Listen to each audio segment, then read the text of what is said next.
On the morning of 16 August 1944, German Stuka dive bombers screamed out of a clear blue sky over Borden Camp in Hampshire, England. A bomb blast next to an anti-aircraft position killed the gunner instantly, his severed head rolling against a sandbag.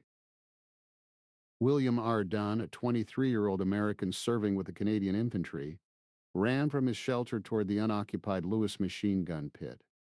He vaulted over the parapet, landed next to the corpse, and seized the grip of the old First World War weapon. A Stuka flattened into its dive, forward guns flashing, kicking up dirt around the pit. Dunn sighted on the propeller spinner at 200 yards and fired a long burst. The enemy engine trailed smoke and burst into flame before the aircraft crashed in a half-mile field. He reloaded the Lewis gun and engaged a second Stuka, which crash-landed nearby. That day, an American infantryman shot down two German dive bombers from the ground. It was not the first time he would face the enemy, but it set the stage for a journey that would make him the first American ace of World War II. To understand how that happened, we must go back to 16 November 1916, when William R. Dunn was born in Minneapolis, Minnesota. His father was a doctor and his uncle was a World War I fighter pilot whose stories of air combat left young Bill spellbound. By age 12, he had taken his first airplane ride, and by 14, he had soloed a Waco 9 biplane, logging nearly 100 hours before he was even old enough for a license. In his teens, Dunn worked wild horse roundups in the Dakota Badlands alongside Indian friends, riding for $15 a month in rations. He followed the rodeo circuit that summer, riding saddle broncs, bareback horses, and even a buffalo for $10 a ride. It was a hard, dusty life that taught him how to fall, how to get up, and how to push through pain. In March 1934, at 17, Dunn enlisted in the U.S. Army hoping to become an Air Corps pilot. Instead, he ended up in an infantry machine gun company, hauling mule-drawn 30 caliber Browning guns across North Dakota. After going AWOL to Marchfield and being returned to the infantry, he was finally discharged in 1937. He worked as a commercial artist in Dallas and flew whenever he could, but when Germany invaded Poland in September 1939, he knew where he belonged. He crossed into Canada to volunteer, carrying only his flying logbook and a stubborn dream. On 6 September 1939, Dunn enlisted in the Seaforth Highlanders of Canada at their Burrard Street Armory in Vancouver. The recruiting sergeant told him to say he was from Moose Jaw, Saskatchewan, and that was that. He became a kilted soldier in a regiment with a history stretching back to the early 1600s, a unit nicknamed the Ladies from Hades in December 1939. The Seaforth sailed from Halifax aboard the Royal Mail liner Andes, part of a convoy of 8 troop ships escorted by British, French, and Canadian warships. They arrived off the River Clyde on 30 December and disembarked the next day, moving to Delville Barracks near Aldershot. The war was still quiet, a waiting game, and they trained hard through a bitter English winter. On 24 January 1940, King George VI inspected the brigade. The king stopped in front of Sergeant Archie Proudfoot, an old soldier who had reduced his age by a decade during the review. A few days later, Proudfoot was transferred to a training depot by royal order. Dunn was promoted to sergeant and commanded a mortar section. He carried in his pocket a red poppy he had picked up from the tomb of the unknown soldier in Westminster Abbey, a small talisman for the battles ahead. In June 1940, as the German army swept through France, the Seaforths were rushed to Brest as part of a last-ditch effort to stem the tide. It was too late. The French surrendered on 22 June, and the Canadians were ordered to evacuate. Roads were mined, railway tracks torn up, and brand new vehicles driven off the docks into the harbor. Dunn and his men converted 43-inch mortar shells into makeshift landmines, carefully unscrewing nose fuses and burying them nose up in the roadway. The evacuation was chaotic. Fuel dumps exploded, and dense smoke filled the skies over Brest. Dunn boarded a Norwegian vessel that carried, besides troops, a cargo of French ladies of the evening brought on board by the sailors. They made it back to England, where the Seaforths became part of a flying column ready to move on 1 hour's notice. All through July and early August, they dug trenches and foxholes, guarded secret communications centers, and watched the skies as the Luftwaffe began its assault on England. Dunn broke his ankle jumping from a truck and was sent to a holding unit at Borden in Hampshire to recover. He chafed at the inactivity, but fate had not finished with him yet. 3 weeks after his ankle injury, the Stukas Dunn had downed from the Lewis gun pit proved he could fight. But he wanted more. He wanted to meet them in the sky. On the 13th of December 1940, Dunn's application reached the British Air Ministry. After passing medical and mental exams, he was accepted into the Royal Air Force and commissioned as a pilot officer. His new blue uniform came from Moss Brothers in London. He was ordered to report to Number 5 Service Flying Training School at RAF Station Turnhill, near Market Drayton in Shropshire. There he joined Number 57 course for advanced pilot training. The advanced trainer at Turnhill was the Miles Master, a two-seat low-wing monoplane with a 700-horsepower Rolls-Royce Kestrel engine and a retractable landing gear. Its plywood wing skin would wrinkle after rain, and pilots had to waggle the ailerons to let the water drip out. Dunn had never flown anything this powerful. In just 8 hours of dual instruction from a Battle of Britain veteran named Flying Officer Barker, he was ready for his first solo. He took off, flew for 45 minutes, and landed without bending the aircraft. After mastering the master, Dunn was posted directly to an operational unit without completing a full operational training unit course. The RAF needed fighter pilots too urgently. He was sent to the Hurricane OTU at Debden Airfield for a short checkout. His instructor there was Flight Lieutenant Frank Carey, an ex-sergeant pilot with 28 confirmed victories and a chest full of decorations. Carey gave him a blindfold cockpit check, then sent him up to solo the Hurricane alone. Carey also gave Dunn the gunnery advice that would save his life. "Don't waste ammunition on long-range firing," he said. "If an enemy kite fills your whole windscreen, the range is right and the deflection is nil, give him a good squirt and you've got him."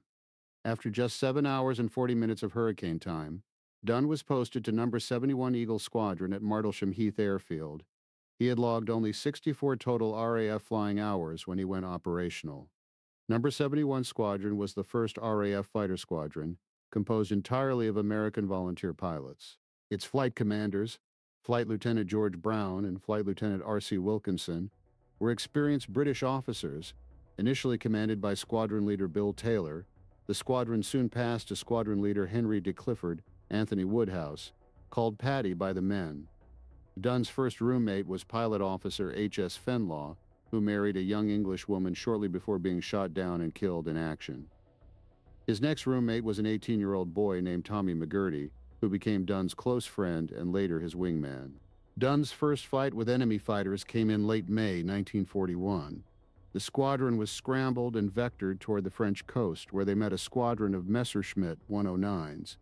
In the confusion, Dunn froze. He fired a long burst at a target too far away, then yanked his Hurricane into a high-speed stall and spin by the time he recovered. He was alone above the channel, shaking with fear. That night he sobbed himself to sleep, convinced he was a coward. The next morning, Dunn took his Hurricane up to 25,000 feet. Alone in the bright, empty sky, he prayed for the strength to face combat. A great calmness settled over him. He believed he had touched the face of God. From that moment forward, he was a different man. He laughed at his fears and felt the Merlin engine throb in unison with his own pulse, his wings feeling like part of his body. On the 2nd of July 1941, Dunn flew his Red 2 on Circus 29, escorting 12 Blenheim bombers to attack the Lille electric power station. Over the target, a Messerschmitt 109 dove through the bomber formation at 6,000 feet. Dunn closed to 50 yards, the enemy aircraft filling his entire windscreen exactly as Carey had taught him. He fired a 4-second burst and then 3 shorter bursts. The Messerschmitt burst into flames, crashed near a crossroad, and exploded. This was the first confirmed aerial victory for the Eagle Squadron. 2 other pilots, Pete Provenzano and Bob Mannix, witnessed the kill and confirmed it in their combat reports. Dunn had become the first Eagle Squadron pilot to shoot down an enemy aircraft. 4 days later, he shared a second victory with a Polish pilot named Leon H. Jaux from 306th Squadron. They shot down a Messerschmitt together over Merville, France. In late July, the squadron received the news they had been waiting for. They were converting from Hurricanes to Spitfire Mark IIs. Dunn flew his old Hurricane to Kenley Airfield and picked up a Spitfire from another squadron. The Spitfire was lighter, faster, and more responsive than the Hurricane. with a Merlin 12 engine producing 1,175 horsepower and a top speed of 370 miles per hour. After a chaotic formation flight back to North Weald, Dunn greased his landing and knew he was ready for what came next. In early August 1941, Dunn made a bet in the mess bar. He claimed the London balloon barrage was not an effective defense against enemy bombers. An officer dared him to fly through it, wagering a 5-pound note. Dunn accepted the challenge. Unbeknownst to his squadron leaders, he planned a risky route that would test the barrage's weakest point. The next morning, Dunn took off in his Spitfire. He flew east toward the Thames estuary, staying low. His plan was simple. Railway tracks cut through the city and balloons could not be anchored between them. He skimmed at treetop height, following the rails across the entire metropolis. Balloon Corps crews watched in panic as his Spitfire flashed past their sights. After landing at North Weald, Dunn was met by 3 furious commanders. The balloon people had reported his stunt to senior headquarters. Dunn was confined to barracks for a week, but his daring flight exposed a dangerous gap in London's air defenses. The authorities quickly adjusted the balloon dispersal to close that gap. Dunn paid for his bet with punishment, but the flaw was fixed. On 9 August, while escorting bombers on Circa 68, Dunn's Spitfire engine surged and died deep over France. He glided down expecting capture. A Messerschmitt 109 dove on him. Dunn pulled up and fired a short burst from 100 yards, hitting the enemy cockpit. The 109 fell away. Dunn's engine restarted but ran roughly. He nursed the Spitfire westward and landed safely at Manston Airfield in Kent. After repairs, he flew back to North Weald that evening. His inflatable life vest, called a Mae West, kept him afloat as he inflated his dinghy. A Royal Navy launch found him within an hour. The sailors pulled him aboard, wrapped him in blankets, and gave him a tin cup of strong rum. On the dock at Dover, Dunn was given a 3-day rest pass. He went to London and met a young woman named Wendy, a receptionist at the Overseas Club. She took care of him, cooked dinner, and gave him a small silver church war cross engraved with the words, "Christ died for thee." Dunn promised to carry it always. After his brief respite with Wendy in London, Dunn returned to combat duty. On 27 August 1941, he was flying as Blue 3 in the squadron formation for Circus 86. The mission was to escort 9 Blenheim bombers to the Lille steel plant. Over the target, German fighters swarmed in. Dunn saw 2 Messerschmitt 109s hanging above the fray. He climbed into the sun and dove on the rearmost enemy. At 150 yards, he squeezed the trigger. His guns hammered the 109's tail section. The aircraft broke apart and fell burning. Dunn pulled up, looking for the second Hun. Suddenly, a 109 overshot him, its belly filling his windscreen. He fired from point-blank range, no more than 30 yards. The enemy burst into flames and tumbled away. Dunn had just scored his 5th confirmed victory. He was the first American ace of World War II. But the fight was not over. A shell hit his right foot and leg, and a bullet grazed his head, his cockpit filled with blood. Dunn shoved the throttle forward, diving for the English coast. His Spitfire XRD vibrated violently from the damage. He crossed the channel at low altitude, squawking a distress call. 2 Spitfires from another squadron appeared to guide him. He made a rough landing at Hocking Airfield. Medical officers found him bleeding heavily. His flying boot shot away. They rushed him to the Royal Victoria Hospital in Folkestone. At the hospital, doctors treated his wounds. The cannon shell had blown off part of his right foot. 2 machine gun bullets had torn through his right calf. The crease on the back of his head had been a close call. As the medical team worked, an intelligence officer sat by his stretcher. Dunn dictated his combat report, confirming the 5 enemy aircraft he had destroyed that month. Fighter Command would officially recognize his ace status. Lying in the hospital ward, Dunn reached into his pocket and felt the silver cross Wendy had given him. He had kept it through the battle. He thought of her and of the promise he had made to return.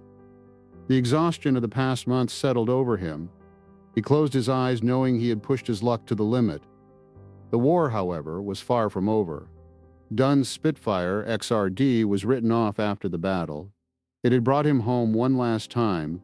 The first American ace had paid in blood for his title. He would spend weeks healing, then be sent away from combat to rest. His journey from infantryman to fighter pilot had reached a defining peak, but ahead lay more years of war and more skies to fly. The wounds Dunn received on August 27th took weeks to heal. The cannon shell had torn into his right foot and leg, and the bullet grazed across his skull left a scar that would never fade.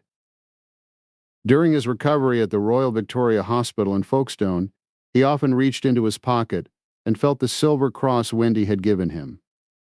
The small engraved words, "Christ died for thee," reminded him of her face and of the promise he made to return. By the end of 1941, the medics cleared him for light duty, but the Royal Air Force decided he needed rest. They sent him home to Canada as an instructor, far from the Channel coast and the swirling dogfights above France. Dunn spent the next year teaching new pilots at a Canadian training base, passing along the lessons he had learned the hard way. He hammered home Frank Carey's rule: never waste ammunition at long range. Wait until the enemy fills your windscreen. In 1943, with the United States now deep in the war, Dunn transferred from the Royal Air Force to the United States Army Air Forces with the rank of captain. He was assigned to the 406 Fighter Group and introduced to a new machine, the Republic P-47 Thunderbolt. The fighter weighed 7 tons fully loaded. Its huge Pratt and Whitney R-2800 engine produced 2,000 horsepower, and it carried 850 caliber machine guns in the wings. It was a brutal, heavy brute compared to the nimble Spitfire, but Dunn knew it would get the job done over Europe. By the spring of 1944, the 406 Fighter Group was operating from bases in England, flying bomber escort missions deep into occupied France and Germany. Dunn learned to handle the Thunderbolt's weight and momentum, keeping formation with the heavy bombers at 25,000 feet while scanning for yellow-nosed Messerschmitts. On June 6th, D-Day, he flew top cover over the invasion beaches. He watched the endless lines of landing craft churn toward the sand while German flak boats and coastal batteries threw everything at the sky. The job was to keep the Luftwaffe away from the troops below, and for long hours Dunn circled above the chaos, weaving against the sun, his thumb resting on the gun button. Once the beachhead was secure, the 406th shifted to ground attack operations, hunting German columns, supply trains, and armored vehicles across the battered French countryside. Dunn strafed convoys and rocket-firing positions, pressing his Thunderbolt low over roads and railway yards on one mission near Brest. He spotted a 4,000-ton German troopship tied up at the quay. He rolled in from 2,000 feet, firing rockets and stitching the deck with his 850 calibers. The ship erupted in a sheet of white flame, then black smoke, and slid beneath the harbor surface. It was the kind of target a fighter pilot dreamed about, big, stationary, and gone in seconds. Through the summer and early autumn of 1944, Dunn flew mission after mission, supporting General Patton's rapid armored drive across France. He attacked German tanks, trucks, and troop concentrations, returning to base with empty guns and a Thunderbolt patched with field repairs. By October, he had accumulated 519 combat flying hours between his Royal Air Force and United States Army Air Forces service. The cumulative strain of 3 years of combat, from the Spitfire over Lille to the Thunderbolt over the Loire, had taken its toll. His name had been put in for the Distinguished Flying Cross, and the orders for his return to the United States finally arrived. Dunn left Europe in October 1944 as a captain in the United States Army Air Forces. His combat tour finished. He carried with him the Silver Cross Wendy had given him 3 years before, still tucked in the pocket of his flight jacket. Behind him lay a journey that had begun with a Lewis machine gun in a muddy ditch during the Battle of Britain, and ended with a Thunderbolt tearing across the rooftops of France. The Distinguished Flying Cross would come through soon after, a formal acknowledgement of a record that few could match. But for Dunn, the simple fact of survival was its own award, and he intended to rest, eat a real meal, and let the war go on without him for a while. In early 1945, Dunn volunteered for the China-Burma-India Theater. He was assigned to the 14th Air Force, flying missions over the hump into China. His aircraft now was a mix of P-51 Mustangs and the familiar P-47 Thunderbolts. He attacked Japanese supply lines and provided close air support for advancing Chinese ground forces. The war in Europe had ended, but in Asia it still raged. Japan surrendered in September 1945, but Dunn did not go home. He stayed in China as an advisor to the Chinese Nationalist Air Force during the Civil War that followed. He flew P-51 Mustangs on reconnaissance missions over territory held by Mao's communist forces. The fighting was bitter, and the outcome uncertain. After his return to the United States, Dunn remained in the Air Force. His post-war assignments took him to Iran and to Brazil, training Allied air forces. In 1968, during the Tet Offensive in Vietnam, he was stationed at Tan Son Nhut Airfield. He helped defend his quarters from enemy attack, relying on the infantry training he had learned more than 25 years earlier. Dunn retired from the Air Force in 1973 as a reserve lieutenant colonel. After more than 3 decades of service, he built and flew radio-controlled model airplanes in his retirement. He still carried the Silver Church War Cross Wendy had given him, worn smooth by the years. Reflecting on his journey from infantryman to fighter ace, he knew it had been far better to be a has-been than a never-was.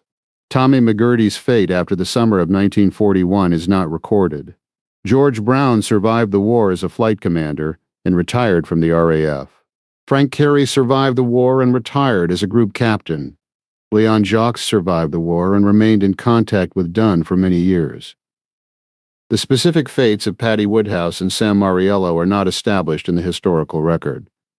The first American ace carried Wendy's cross through 5 conflicts, across 3 decades, and into the quiet Colorado Springs home where he wrote his story. If you have any personal stories, family memories, or historical anecdotes from this era, please share them in the comments below. We read every one. Subscribe to the channel, and give this video a like to support our future historical documentaries. Thank you for listening, and thank you for your support.